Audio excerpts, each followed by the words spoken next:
व्यापारियों व ठेकेदारों के लिए सरदर्द बने पीएलएफआई उग्रवादियों का दस्ता। मुठभेड़ के बाद गिरफ्तार। गोली लगने से उग्रवादी श्रवण दास घायल। जिले के जरियागढ़ थाना क्षेत्र में स्थित इंदवन में रविवार तड़के पुलिस और पीएलएफआई उग्रवादियों के बीच हुई कार्रवाई के बाद एसपी ऋषभ गर्ग मुठभेड़ स्थल पहुंचे और पूरे घटनाक्रम की जानकारी ली। उन्होंने घटनास्थल का निरीक्षण किया तथा बरामद हथियारों और अन्य सामग्रियों की जांच की। मौके पर पत्रकारों से बातचीत करते हुए एसपी ने बताया कि पीएलएफआई उग्रवादी श्रवण दास द्वारा सुंदारी पुल निर्माण कार्य के ठेकेदार से लेवी की मांग की गई थी। वह लगातार व्यापारियों को धमका रहा था और सरकारी विकास कार्यों में बाधा पहुंचा रहा था। उसकी गतिविधियों पर पुलिस की नज़र थी और उसके संबंध में लगातार शिकायतें मिल रही थीं। एसपी ने बताया कि पुलिस को सूचना मिली थी कि श्रवण दास अपने साथियों के साथ इंदवन क्षेत्र में आने वाला है। सूचना के आधार पर विशेष छापामारी दल का गठन किया गया। कार्रवाई के दौरान श्रवण दास समेत उसके कई साथियों को गिरफ्तार कर लिया गया। उनके पास से हथियार और गोलियां भी बरामद की गईं। पूछताछ में गिरफ्तार उग्रवादियों ने अन्य स्थानों पर छिपाकर रखे गए हथियारों और गोलियों की जानकारी दी। इसी सूचना पर पुलिस उन्हें लेकर बरामदगी के लिए गई थी। इसी दौरान रविवार सुबह करीब 4:30 से 5 बजे के बीच श्रवण दास भागने का प्रयास करने लगा। एसपी के अनुसार उसने एक सब इंस्पेक्टर का हथियार छीनकर पुलिस पर फायरिंग कर दी। जवाबी कार्रवाई में पुलिस ने गोली चलाई, जिसमें उसके पैर में गोली लगी। घायल श्रवण दास का इलाज कराया जा रहा है। पुलिस ने कार्रवाई के दौरान 4 छोटे देसी कट्टा समेत 29 गोलियां बरामद की है। बरामद हथियारों में देसी कट्टे तथा एक सेमी ऑटोमेटिक पिस्टल शामिल है। इसके अलावा पीएलएफआई के पर्चे और डायरी भी जब्त की गई है, जिससे पुलिस को बहुत सी जानकारियां मिली है और उसके आधार पर आगे की कार्रवाई की जा रही है। एसपी ने कहा कि श्रवण दास के दस्ते के द्वारा खूंटी जिले में चल रहे विकास कार्यों को बाधित करने और लेवी वसूली की शिकायतें लगातार मिल रही थीं।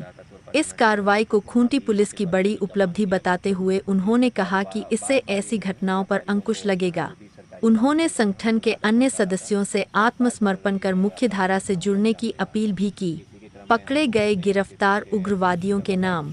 पुलिस ने श्रवण दास के अलावा सामू ढोडराय, कुटाम तोरपा, सुदर्शन सोय, जामड़ा, मुरहू, सलीम बोदरा, जिलिंग बुरू, तपकरा, हर्षित गुड़िया, हुसीर तपकरा, उमर खान उर्फ नील खान बिरदा, कर्रा तथा विष्णु माझी, कुटाम तोरपा को गिरफ्तार किया है।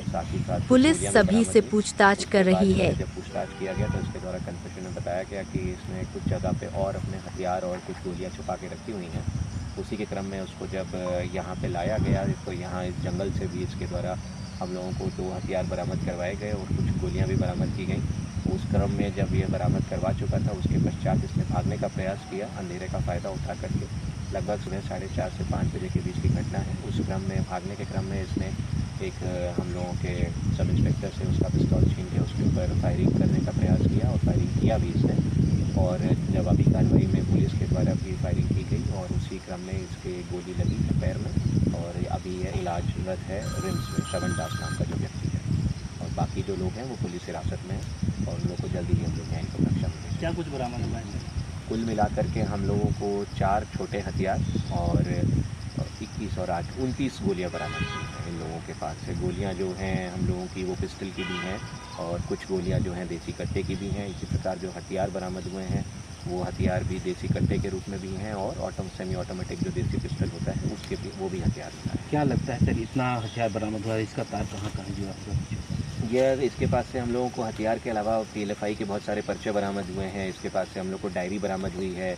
लगभग जितने भी ज़िला में कार्य चल रहे थे वहाँ पे लोगों के द्वारा इसके बारे में शिकायत हम लोग की जा रही थी परोक्ष प्रत्यक्ष रूप से भी। तो ये काफ़ी एक अच्छा अचीवमेंट है खूंटी पुलिस के लिए और हमारे क्षेत्र में इस प्रकार की जो भी घटनाएँ घटित हो रही थी उन पर अंकुश लगेगा और हम बाकी बचे भी जो लोग इस तरह की गतिविधियों में संलिप्त हैं उनसे हमारी यही अपील रहेगी कि आप लोग भी जल्द से जल्द सरेंडर करें और मुख्य धारा में शामिल हों, जिससे कि हम लोग झारखंड के सर्वांगीण विकास में सहभागी बन सकें।